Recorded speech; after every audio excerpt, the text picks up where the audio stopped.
رئيس البنك الإفريقي للتنمية يشيد بالتقدم الذي أحرزته إثيوبيا في دفع عجلة الإصلاحات.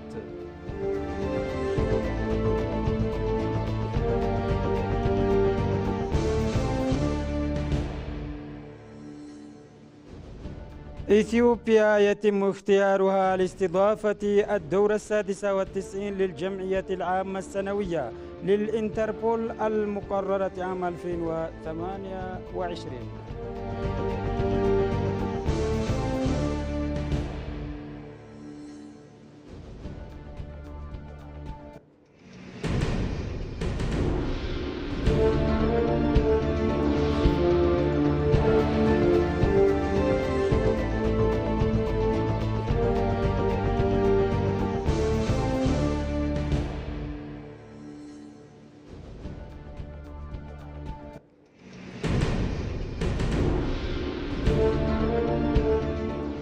أسعد الله أوقاتكم مشاهدينا الكرام. هذه نشرة إخبارية تأتيكم من قناة هيئة الإذاعة والتلفزيون الإثيوبي، نقدمها لكم من عاصمة أديس أبابا. أكد رئيس الوزراء الإثيوبي الدكتور أبي أحمد أن مؤتمر الأمم المتحدة لتغير المناخ كوب 32 يمثل أكبر منصة لإبراز الموارد السياحية والثقافية لإثيوبيا على مستوى الدولي. وعقد أمس اجتماع اللجنة الوطنية التنسيقية لمؤتمر كوب 32 بحضور رئيس الوزراء لتنسيق الأنشطة التحضيرية الرئيسية وضمان جاهزية الدولة لاستضافة المؤتمر. كما أشار رئيس الوزراء إلى أن الهدف الأول من خطة إثيوبيا الوطنية الممتدة ل3 سنوات ونصف هو بناء الأمة مع ضمان قدرة البلاد على معالجة القضايا الأساسية بكفاءة. وأضاف أن العديد من مشاريع البنية التحتية الجاري تنفيذها ضمن هذه الخطة من المتوقع أن تحقق نجاحات ملموسة خلال الفترة المقبلة. وأكد أن الهدف الثاني هو بناء صورة إيجابية لإثيوبيا عالميا، مشيرا إلى أن البلاد تتمتع بثقافة وتاريخ عريقين وتمتلك مقومات سياحية هائلة تستحق أن تعرض للعالم من خلال مؤتمر كوب 32 وغيره من الفعاليات الدولية. كما شدد على ضرورة أن تكون المؤتمرات ناجحة في إبراز قدرة إثيوبيا على قيادة قضايا التنموية المستدامة والتغير المناخ وتعزيز مكانتها الدولية في هذا المجال الحيوي.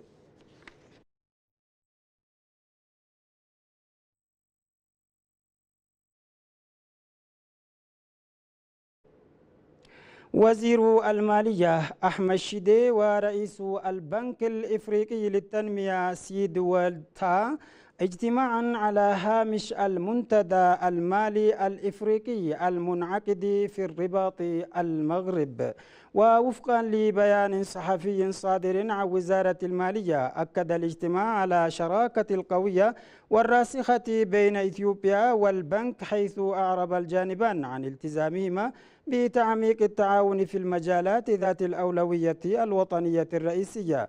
وركز الاجتماع على 3 مجالات استراتيجية للتعاون: تعزيز الدعم لاستعداد إثيوبيا لاستضافة مؤتمر الأطراف 32، وتعزيز عمليات دعم الميزانية، وتوسيع نطاق الاستثمار المنسق في برنامج التنمية عالية التأثير، بما في ذلك تمويل مطار بيشوفتو الدولي الجديد. وأشاد رئيس البنك الإفريقي للتنمية بالتقدم الذي أحرزته إثيوبيا في دفع عجلة الإصلاحات، وأكد استعداد البنك لتوسيع نطاق مشاركته لا سيما في المجالات التي تفتح آفاق الاستثمار الخاص وتعزيز استقرار الاقتصادي الكلي وتسرع التكامل الإقليمي. واتفق الجانبان على تكثيف الحوار الفني والسياسي مع التركيز على دفع برامج البنية التحتية الإقليمية وتعزيز أجندة الإصلاح في إثيوبيا من خلال تنسيق التمويل والدعم الاستثماري.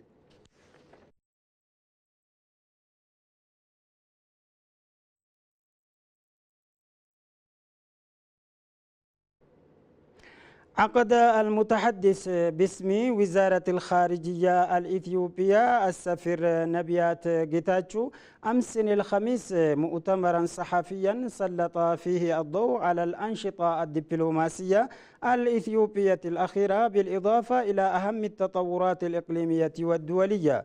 وأشار إلى أن الأسبوعين الماضيين شهدا أنشطة دبلوماسية مثمرة وواسعة النطاق. وأكد السفير نبيات أن اختيار إثيوبيا لاستضافة مؤتمر الأطراف الثاني والثلاثين كوب 32 في عام 2027 دليل على تقدير المجتمع الدولي لمساهمات البلاد في العمل المناخي العالمي. وأكد أن مبادرة إثيوبيا للبصمة الخضراء التي أطلقها رئيس الوزراء الإثيوبي الدكتور أبي أحمد تمثل تعبيرا عمليا عن التزام إثيوبيا بمعالجة تغير المناخ. وأشار إلى التقدم الذي أحرزته إثيوبيا في مجال الطاقة المتجددة وتوسيع استخدام المركبات الكهربائية والجهود الجارية لتطوير مدن نظيفة وخضراء من خلال تطوير الممرات ومشاريع ضفاف الأنهار، وكلها عززت ترشيح إثيوبيا لاستضافة القمة العالمية. كما أضاف أن هذا الاختيار سيعزز مكانة إثيوبيا الدبلوماسية. وأشار إلى أن مشاركة الوفد الإثيوبي في قمة مجموعة العشرين الأخيرة بقيادة رئيس الوزراء الدكتور أبي أحمد قدمت دعما قويا للأولويات القارية والعالمية الرئيسية لإثيوبيا وإفريقيا. وأضاف أن زيارات زعيم ماليزيا وسنغافورة أظهرت بالمثل تركيز إثيوبيا المستمر على التعاون الاقتصادي والدبلوماسية الموجهة نحو النتائج.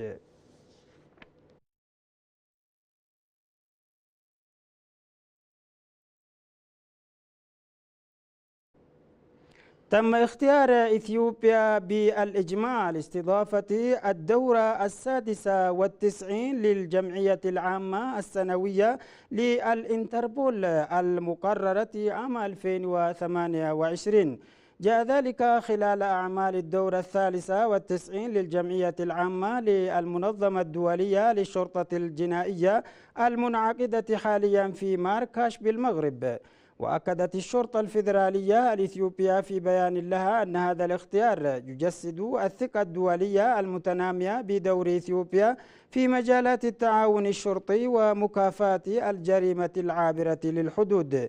يأتي هذا الإنجاز بعد مرور 3 أشهر فقط على اختيار إثيوبيا لاستضافة الدورة 27 للمؤتمر الإقليمي للإنتربول في إفريقيا لعام 2027، وذلك خلال المؤتمر الإقليمي 26 الذي عقد في كيب تاون بجنوب إفريقيا في أغسطس عام 2025. ويعد اختيار إثيوبيا لاستضافة هذين الحدثين تأكيدا لمكانتها المتقدمة في المنظومة الأمنية الإفريقية والدولية ودورها المتصاعد في تعزيز التعاون الإقليمي والدولي في مكافحة الجريمة.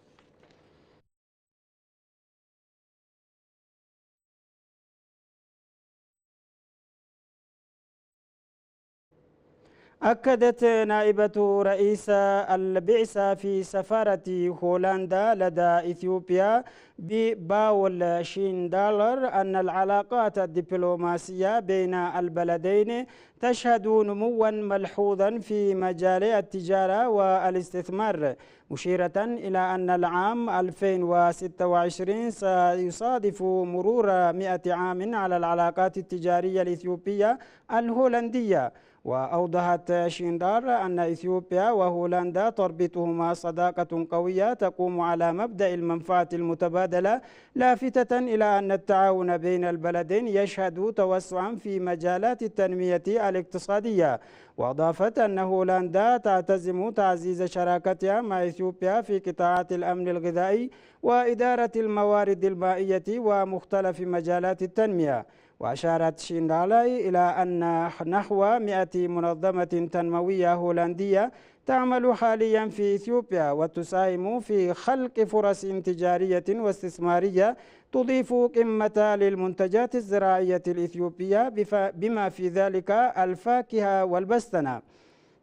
وأكدت أن هذه المنظمات تلعب دورا محوريا في تعزيز نقل المعرفة والتكنولوجيا إلى إثيوبيا، مشددة على أن الاستثمارات الهولندية تسهم في توسيع التعاون الدبلوماسي والاقتصادي من خلال دعم الشراكات التجارية بين البلدين وفقا لوكالة الأنباء الإثيوبية.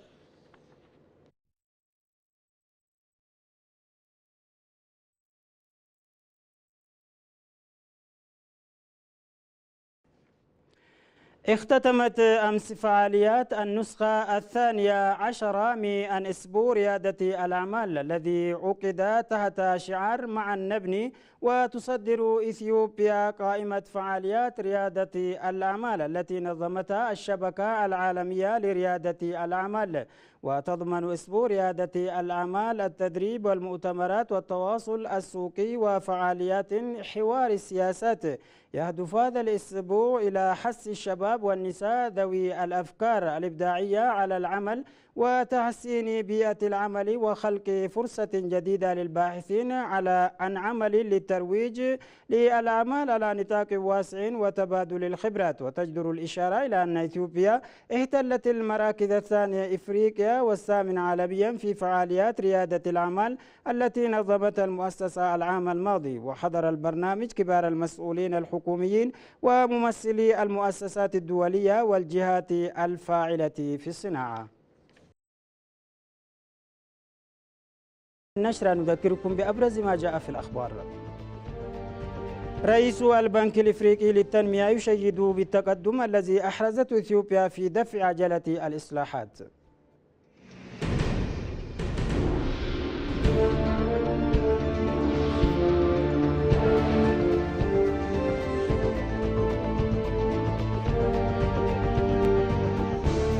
في إثيوبيا يتم اختيارها لاستضافة الدورة 96 للجمعية العامة السنوية للإنتربول المقرر عام 2028.